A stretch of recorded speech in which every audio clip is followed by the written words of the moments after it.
Israel സൈന്യത്തിന് ഏറ്റവും വലിയ തിരിച്ചടി ലഭിച്ച ഒരു ദിവസമാണ് കഴിഞ്ഞ ദിവസം. ഗസയുടെ തെക്ക് ഭാഗത്തുള്ള ഖാൻ യൂനിസ്, ഈ ഖാൻ യൂനിസിന്റെ കിഴക്ക് ഭാഗത്തുള്ള സെന്ന എന്നറിയപ്പെടുന്ന സ്ഥലത്ത് വെച്ചാണ് ഇസ്രായേലിന്റെ 30ഓളം സൈനികരെ ഹമാസ് വധിച്ചിരിക്കുന്നത്. അത് തന്നെ ഒരു പ്രത്യേകമായ രീതിയിലാണ് എന്നതാണ് അതിന്റെ ഒരു പ്രത്യേകത. അധിനിവേശ ഇസ്രായേലിന്റെ ബോർഡറിൽ നിന്നും ഏകദേശം 2 കിലോമീറ്റർ മാത്രം അകലെയാണ് സെന്ന എന്നറിയപ്പെടുന്ന സ്ഥലം നിലനിൽക്കുന്നത്. ഈ പ്രദേശത്തിന്റെ മറ്റൊരു പ്രത്യേകത, ഇസ്രായേൽ ഏകദേശം 2-3 മാസം മുമ്പ്, അതായത് കഴിഞ്ഞ വർഷത്തിന്റെ അവസാനം ഡിസംബർ മാസത്തിൽ ഇവിടേക്ക് അവരുടെ സൈനിക സന്നാഹങ്ങൾ കടന്നു വരികയും ഈ ഭാഗത്തുള്ള എല്ലാ വീടുകളും ബിൽഡിങ്ങുകളും ഒക്കെ തകർത്ത് തരിപ്പണമാക്കിയിട്ടുണ്ടായിരുന്നു.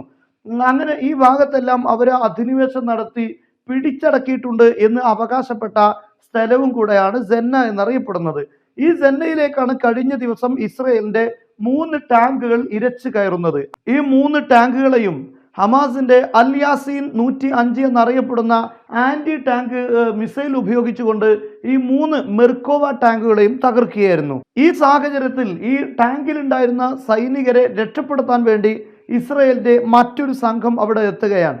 ആ സംഘം എത്തുന്ന വഴിയിലാണ് കുഴിബോംബ് സ്ഫോടനം, അതായത് നേരത്തെ തന്നെ ഈ ഹമാസിന്റെ പോരാളികൾ ഒരുക്കി വെച്ചിട്ടുള്ള സ്ഫോടക വസ്തുക്കളാണ്. ഈ സ്ഫോടക വസ്തുക്കളിലൂടെ കടന്നു വരുമ്പോൾ അവിടെ ഏറ്റവും പ്രധാനപ്പെട്ട കാര്യം, ഈ ടാങ്ക് അതിലെ കയറി വരുമ്പോൾ ഈ സ്ഫോടനം ഉണ്ടായിട്ടില്ല എന്നതാണ്.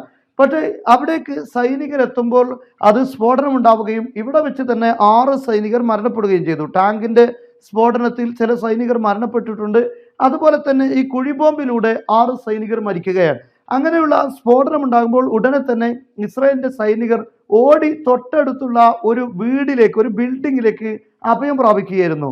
ആ സമയത്ത് ഹമാസിന്റെ പോരാളികൾ ബിൽഡിങ്ങിനെ RPG ഉപയോഗിച്ച് ലക്ഷ്യം വെക്കുകയും ബിൽഡിങ്ങിലുണ്ടായിരുന്ന സൈനികരെ വധിക്കുകയും ചെയ്തു. ഇങ്ങനെയുള്ള ഒരു പ്രത്യേക രൂപത്തിലുള്ള ഒരു ആസൂത്രിതമായ ഒരു ആക്രമണത്തിലൂടെ ഇസ്രായേലിന്റെ ഏകദേശം 30ഓളം സൈനികരെ സെന്നയിലും അതുപോലെ തന്നെ ഹയ്യുൽ അമൽ എന്നറിയപ്പെടുന്ന ഭാഗമുണ്ട്, ഈ 2 സ്ഥലങ്ങളിലായിട്ട് കഴിഞ്ഞ ദിവസം മാത്രം 30ഓളം സൈനികരെയാണ് ഹമാസ് പോരാളികൾ വകവരുത്തിയിരിക്കുന്നത്. ഇസ്രായേലിനെ സംബന്ധിച്ചിടത്തോളം ഏറ്റവും വലിയ തിരിച്ചടി നേരിട്ട ഒരു ദിവസവും കൂടെയാണ്. ഈ 30 സൈനികരിൽ തന്നെ ഒരു സൈനിക മേധാവിയും കൂടെ ഉണ്ട് എന്നത് മറ്റൊരു പ്രത്യേകതയാണ്.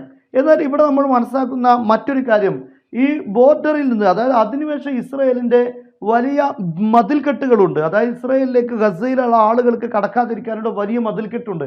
ഈ മതിൽക്കെട്ടിന്റെ 2 കിലോമീറ്റർ ഉള്ളിലാണ് ഈ സെന്ന എന്നറിയപ്പെടുന്ന സ്ഥലം. ഇവിടെ ഇസ്രായേൽ പൂർണ്ണമായും ആധിപത്യം സ്ഥാപിച്ചു എന്ന് അവകാശപ്പെട്ടിട്ടുണ്ട് എന്ന് ഞാൻ പറഞ്ഞല്ലോ.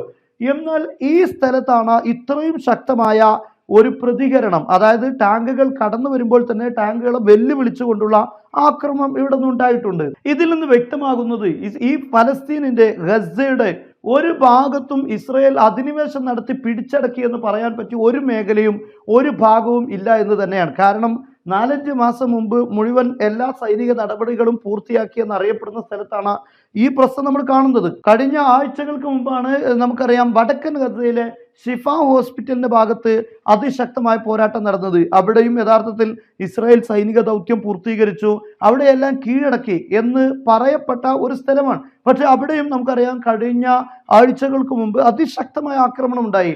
അവിടുന്ന് ഇസ്രായേലിന്റെ സൈന്യം പിൻവലിയുകയാണ് ചെയ്തിട്ടുള്ളത്. എന്നാൽ ഈ ഗസ സ്ട്രിപ്പിന്റെ ഒരു ഭാഗത്തും ഇസ്രായേലിനെ സംബന്ധിച്ചിടത്തോളം സുരക്ഷിതമായ സ്ഥലമില്ല, അല്ലെങ്കിൽ അവർ അധിനിവേശം നടത്തിയ പിടിച്ചടക്കിയ സ്ഥലം എന്ന് പറയാൻ ഒരു സ്ഥലവും ഇല്ല എന്നാണ് മനസ്സിലാകുന്നത്. ബൈത്ത് ലാഹിയയും അതുപോലെ തന്നെ ബൈത്ത് ഹാനോൻ തുടങ്ങിയ സ്ഥലങ്ങളിലൊക്കെ അതൊക്കെ ഇസ്രായേലിന്റെ ബോർഡറിനോട് അടുത്ത് നിൽക്കുന്ന, അതായത് ഇസ്രായേൽ ഫലസ്തീനിലേക്ക് സൈനിക നടപടി തുടങ്ങുന്ന ഘട്ടത്തിൽ തന്നെ ആക്രമണം നടത്തിയിട്ടുള്ള ഭാഗങ്ങളാണ്.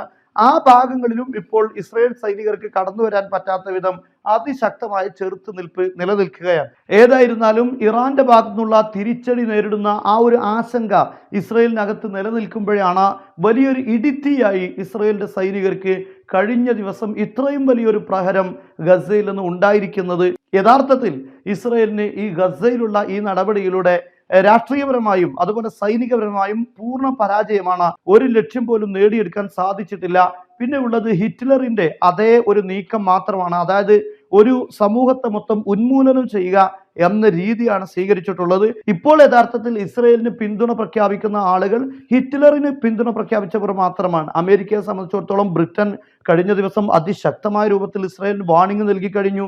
അമേരിക്കയും ഇസ്രയേലും ഇപ്പോൾ കൊമ്പുകോർക്കുന്ന സാഹചര്യത്തിലേക്ക് നീങ്ങിയിട്ടുണ്ട്. അതുപോലെ യൂറോപ്യൻ രാഷ്ട്രങ്ങളൊക്കെയും അവരുടെ നിലപാടുകൾ മാറ്റി തുടങ്ങി. കാരണം മനുഷ്യത്വത്തിനെതിരെയുള്ള യുദ്ധമാണ് ഇപ്പോൾ ഇസ്രയേൽ നടത്തിക്കൊണ്ടിരിക്കുന്നത്.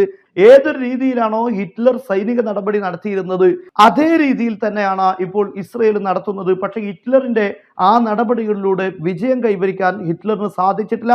എന്ന പോലെ തന്നെ ഇങ്ങനെ ഒരു വിഭാഗത്തെ ഉന്മൂലനം ചെയ്യാനുള്ള ഒരു യുദ്ധം ഒരിക്കലും വിജയിക്കില്ല. അത് ഇസ്രയേലിന്റെയും നെതന്യാഹുവിന്റെയും പരാജയത്തിലേക്കാണ് വിരൽ ചൂണ്ടുന്നത്. ഇപ്പോൾ തന്നെ ലോകത്ത് നിന്ന് ഒറ്റപ്പെട്ടു കഴിഞ്ഞു. കഴിഞ്ഞ ദിവസം ഐക്യരാഷ്ട്രസഭയിൽ നിന്ന് തന്നെ ഇസ്രയേലിന് ആയുധം നൽകുന്നത് വിലക്കണമെന്ന പ്രമേയത്തെക്കുറിച്ചുള്ള ചർച്ചയും അങ്ങനെയുള്ള പ്രമേയങ്ങളുമൊക്കെയാണ് ഉണ്ടായിരിക്കുന്നത്.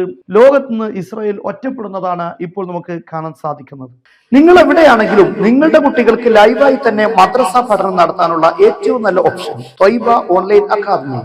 ഒരു വിദ്യാർത്ഥിക്ക് ഒരു അധ്യാപകൻ, 45 മിനിറ്റ് ലൈവ് ക്ലാസുകൾ, അനുയോജ്യമായ സമയം തിരഞ്ഞെടുക്കാനുള്ള അവസരം, ഇംഗ്ലീഷിലും മലയാളത്തിലും ക്ലാസുകൾ, ഇസ്ലാമിക് ലൈഫ് സ്റ്റൈൽ പരിശീലനം, കൂടാതെ ഖുർആൻ ഹിഫ്ള് കോഴ്സുകൾ, school tuition, spoken English, spoken Arabic, graphic design, video editing, social media courses, ഡോക്ടേഴ്സിനും എഞ്ചിനീയേഴ്സിനുമുള്ള പ്രത്യേകം കോഴ്സുകൾ. ബന്ധപ്പെടേണ്ട നമ്പർ താഴെ.